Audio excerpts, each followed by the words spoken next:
प्रणाम गुरुवर। सतनाम परमपिता करुणामयी ममतामयी गुरु माता को प्रणाम।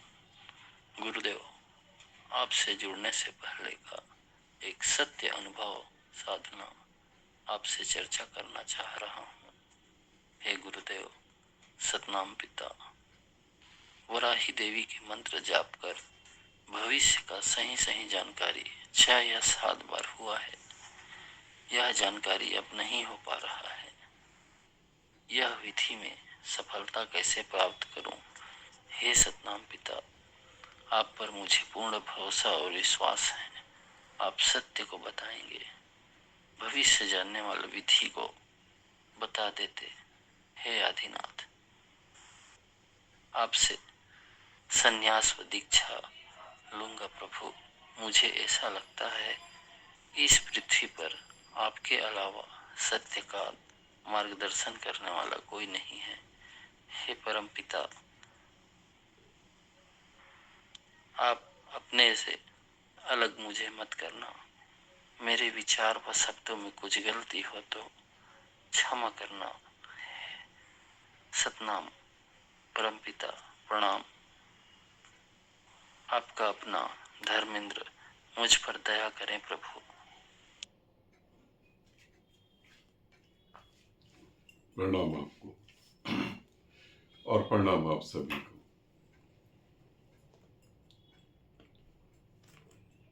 मनुष्य की शुरू से ही ये इच्छा रही है कि वो अपने भविष्य को जान ले। शुरू से ही सर्वप्रथम पहले तो अपने ही भविष्य को जान ले और फिर दूसरे के भविष्य को जान ले। जब पृथ्वी पर मानव आया और मानव की जरूरतों के साथ ये भी एक मानसिक जरूरत पैदा हुई कि मैं भविष्य को जान लूं। मगर कभी तुम सोचो कि मैं भविष्य को क्यों जान लूं? कभी सोचो कि मैं भविष्य को क्यों जान लूं? भविष्य को जानने की बहुत सारी विधियां हैं, बहुत सारी सिद्धियां हैं, उनको मैं आगे बताऊंगा। मगर थोड़ा सोचो कि मैं भविष्य को क्यों जान लूं? क्योंकि मेरे भविष्य में कभी भी मुझे दुख नहीं भोगना पड़े, इसीलिए तो जान लूं।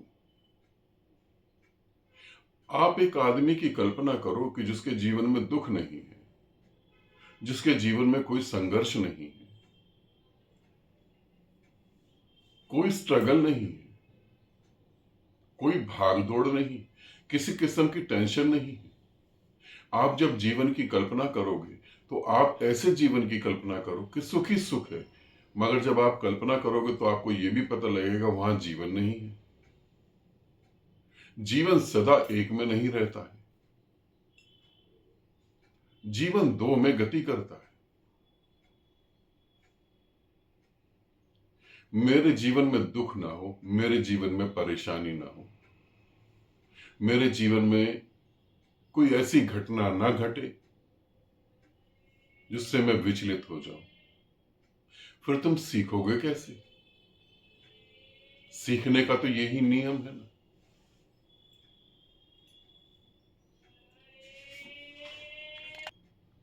इस नियम के बिना तुम सीख नहीं सकते हो। तुम ऐसी कल्पना करो कि तुम मां के गर्भ से पैदा हो गए, तुम्हारा जन्म हुआ, कोई स्ट्रगल नहीं, कोई दुख नहीं है, कोई कंपटीशन नहीं, कुछ नहीं करना।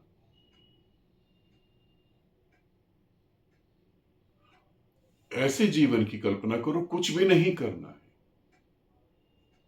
तो तुम पाओगे नरक से भी ज्यादा बदतर है ऐसा जीवन। जो दिन भर मेहनत करता है, शरीर थक जाता है, दिमाग थक जाता है, उसी को नींद का आनंद पता लगता है।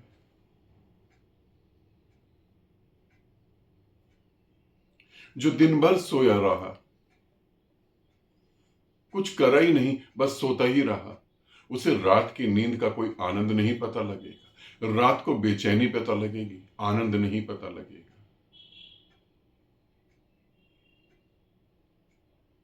क्यों जानना चाहते हैं भविष्य को? और जब आप ऐसी मूर्खता पूर्ण बातें करते हैं कि मैं भविष्य को जानना चाहता हूं, तब आपको पता है कुछ थोड़े से चालाक लोग आपका शोषण करते हैं, फिर वो आपका शोषण करते हैं। फिर आप इतने एजुकेटेड होने के बाद अपने बच्चों को लेके जाते हैं कि महाराज जी हमारे बच्चों का भविष्य क्या होगा, हमारे बच्चे कौन से सब्जेक्ट में पढ़ाई करें, हमारे बच्चे को डॉक्टर बनना चाहिए या इंजीनियर बनना चाहिए। आप अपने बच्चे का भविष्य डिसाइड नहीं कर सकते। और जो अनपढ़ गवार मूर्ख हैं, जिनको शर्म नहीं आ रही कि लोगों का शोषण कर रहे हैं, वो आपके बच्चों का भविष्य डिसाइड करते हैं, वो आपका भविष्य डिसाइड करते हैं।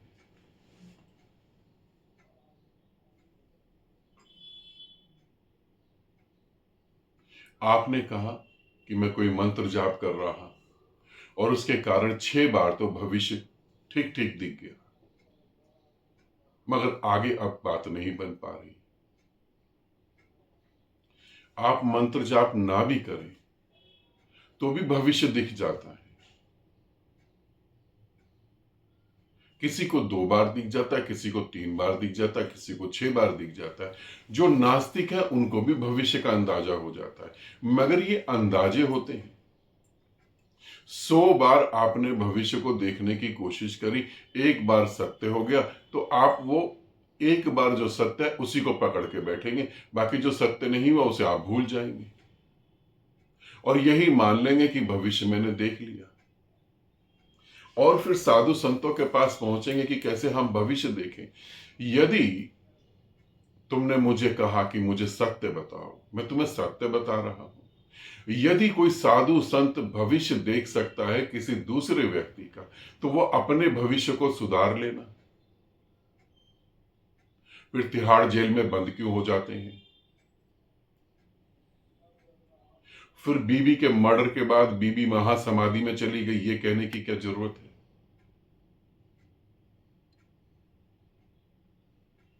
फिर अपने ही भविष्य को क्यों ना सुधार लें? फिर देश छोड़कर भागने की जरूरत क्या पड़ जाती है? ऐसा क्यों होता है? फिर वो जेल में सड़ते सड़ते मरते क्यों?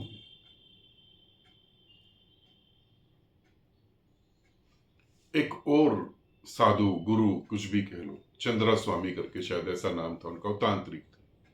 बहुतों के उन्होंने भविष्य बताए, उनका स्वयं का भविष्य।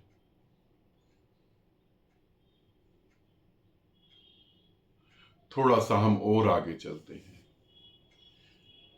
साधु संत भविष्य बता पाए ना बता पाए, परमात्मा तो भविष्य जरूर बता देगा।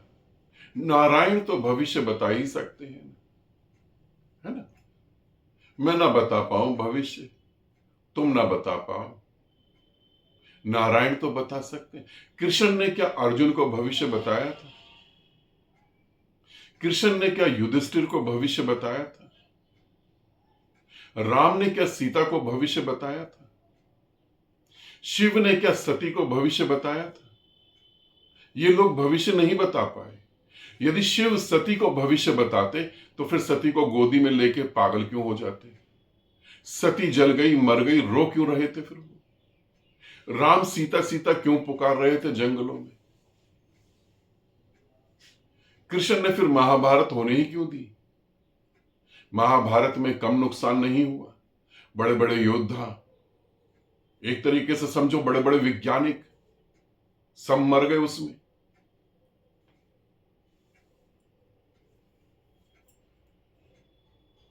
इन्होंने तो भविष्य नहीं बताया। और तुम कहते हो कि ऐसा कुछ बताएं कि जिससे भविष्य पता लग जाए। तुम्हें पता है भविष्य कभी भी निश्चित नहीं होता है।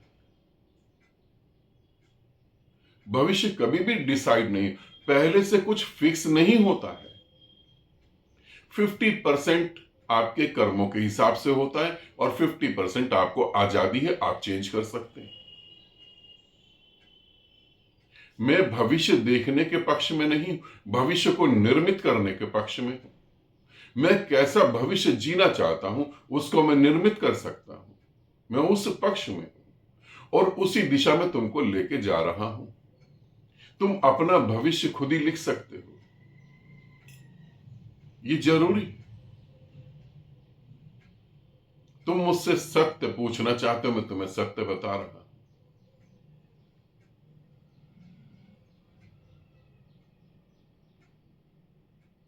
ये जो तुम देख रहे हो बाहर समाज में, कोई पर्ची लिख के भविष्य बता रहा है, कोई कान में भविष्य बता रहा है, और यूट्यूब पे तो भरा पड़ा है भविष्य बताने वाले।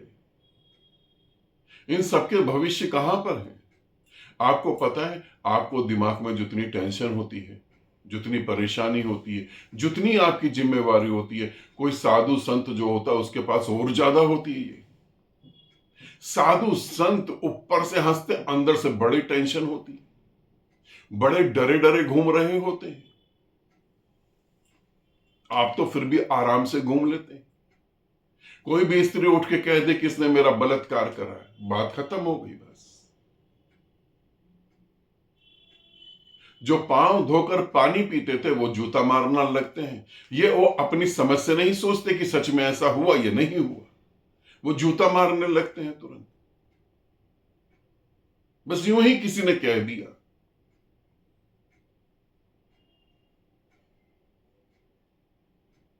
तो ये अपना भविष्य क्यों नहीं फिर देख लेते? और भविष्य देखना ही क्यों मेरे प्यारे दोस्त? ताकि दुख ना आए, तकलीफ ना हो, मृत्यु के बारे में जान जाओ। दुख और तकलीफ नहीं होगी तो तुम परमात्मा को कैसे ढूंढोगे? कोई इस जीवन में संतुष्ट होकर बैठ गया, वो परमात्मा को तो नहीं ढूंढेगा। फिर तुम्हारी गति कैसे होगी? जब मां और पिता प्रेम करते हैं, संभोग करते हैं, भविष्य तो वहां भी निर्धारित नहीं होता। उस दौड़ में जो ज्यादा दौड़ता है, जो जल्दी पहुंचता है, वही जन्म लेता, बाकी तो मर जाते हैं। भविष्य तो वहां भी नहीं हुआ।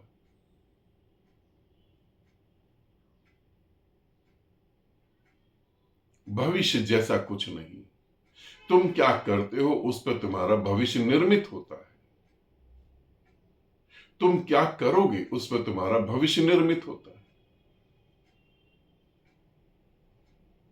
भूतकाल से, पास्ट से तुम सीखते हो, प्रेजेंट में बैठ के तुम समझते हो हर चीज, फिर अगला कदम भविष्य में उठाते हो।